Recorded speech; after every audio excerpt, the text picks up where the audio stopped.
क्या आपको लगता है आपका वोट आप ही का अधिकार है और इसे आप ही दे सकते हैं? तो ये आपकी सबसे बड़ी गलतफहमी है। अब ऐसे गुंडे भी हैं जो आपका अधिकार छीनकर आपके वोट खुद डाल रहे हैं। यकीन नहीं आता तो इस वीडियो में देखिए जो सोशल मीडिया में वायरल हो रहा है।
तो देखा आपने, वोटिंग बूथ के अंदर एक व्यक्ति सबके वोट खुद ही बटन दबाकर डाल रहा है।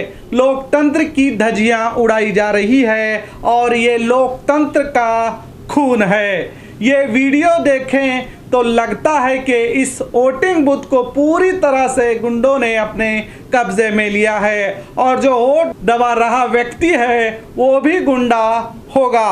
उसके हाथ करते ही सब वापस जा रहे हैं। प्रशांत भूषण ने भी ट्वीट करके अंग्रेजी में लिखा है, ये कौन व्यक्ति है जो लग रहा है सबके वोट डाल रहा है, जो ईवीएम मशीन के तरफ आ रहे हैं।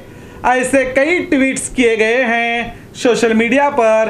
आपको बता दूं, इस वक्त यूपी में छठे चरण की वोटिंग हो रही है, मगर अब तक ये वीडियो किस राज्य का है इसकी पुष्टि नहीं हुई है। इस वीडियो का सच अब चुनाव आयोग को ही बताना होगा कि ये वीडियो कहां का है। क्या चुनाव आयोग बता पाएगा?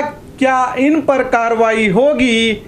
ये भी सवाल बना हुआ है और ये हमारे देश का दुर्भाग्य है कि ये कोई नई बात नहीं। इससे पहले भी कई जगहों पर इस तरह जनता के वोटों के अधिकार को छीना गया है और इस पर कई न्यूज़ भी आए हैं। किसी भी पार्टी का बटन दबा दें तो वोट कमल को जाता हुआ देखा गया है। ऐसे कई आरोप लगते रहे हैं, मगर कभी आपने सुना है बटन दबाया कमल का और वोट गया कांग्रेस को? नहीं सुना होगा। तो ये भी बड़ा सवाल उठ खड़ा होता है, क्योंकि जब भी बटन कांग्रेस या बीएसपी या किसी भी अन्य पार्टी के बटन को दबाया जाता है तो कमल को क्यों जाता है?